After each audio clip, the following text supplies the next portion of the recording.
케냐의 대통령 윌리엄 루토는 나이로비에서 전기 오토바이를 탄 경호원의 호의를 받으며 본인이 운전하는 노란색 전기차를 탄 채 아프리카 기후 정상회의에 참석하는 모습을 볼 수 있었습니다. 루토 대통령의 전기차 운전은 지구온난화에 대한 아프리카의 새로운 관점을 개척하려는 그의 야망을 분명하게 보여줍니다. 하지만 한 가지 아쉬운 점이 있습니다. 정상회의장은 친환경 이니셔티브에 대한 이야기로 가득 찼지만 외부 풍경은 극명하게 대조적이었습니다. 주유를 위해 SUV 차량이 줄지어 서 있는 모습은 환경에 대한 아프리카의 노력에 있어 선언과 실천 사이의 간극이 여전히 크다는 것을 보여주는 증거였습니다.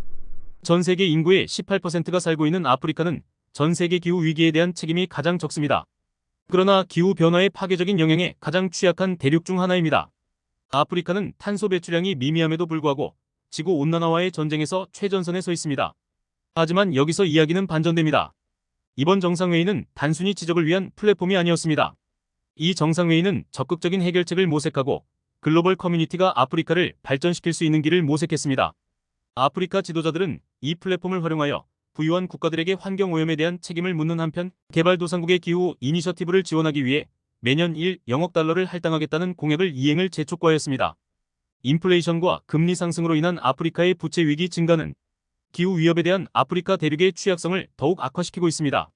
재정적 제약이 여전히 가장 중요하지만 아프리카 경제학자들과 정책 기반자들은 서구의 정책에 대해 우려를 표명하고 있습니다. 아프리카 기업들이 재생에너지에 대한 서방의 보조금과 이후의 탄소 국경 조정 메커니즘의 잠재적 파급 효과에 대해 고심하면서 긴장이 고조되고 있습니다. 가나의 재무장관인 모하메드 아미나담은 EU와 미국이 우리의 수출 잠재력을 약화시키고 있다고 말하며 이러한 정서를 간결하게 포착했습니다. 하지만 상황이 완전히 암울한 것만은 아닙니다. 희망이 있습니다. 록펠러 재단의 윌리엄 아시코와 같은 일부 지도자들은 적극적인 접근 방식을 옹호합니다. 아프리카는 직접 영향력을 행사하고 통제할 수 있는 분야로 초점을 전환해야 합니다. 그리고 희망의 등대인 케냐를 소개합니다. 아프리카 국가가 녹색 산업화를 열렬히 추구하면서 지열 발전소에 대한 전략적 투자와 기후변화법 개정은 칭찬할 만합니다. 이러한 이니셔티브를 통해 케냐는 탄소 배출권을 중요한 수익원으로 자리매김하는 것을 목표로 하고 있습니다. 하지만 모든 혁신이 그렇듯 케냐의 노력도 회의론에 직면해 있습니다. 일부에서는 재생에너지에 대한 케냐의 자연스러운 성향이 아프리카 대륙 전체에 반영되지 않아 케냐의 모델을 복제하기 어렵다고 주장합니다. 하지만 더 넓은 관점이 있습니다. 남비아와 같은 국가는 화석 연료와 친환경 이니셔티브 모두에 대한 외국인 투자를 유치하여 균형을 맞추는 것이 가능하다는 것을 보여줍니다. 이번 정상회의는 국제적인 지지를 받았습니다. 미국을 대표하는 존 케리 국무장관과 유럽연합 집행위원회의 우르줄라 폰 데어라이엔 집행위원장은 모두 아프리카 탄소 시장과 친환경 이니셔티브를 지지했습니다. 서방은 다른 아프리카 국가들이 케냐의 청사진을 모방하여 산업 성장을 위해 청정 에너지와 기후 금융을 통합하는 데 희망을 걸고 있습니다.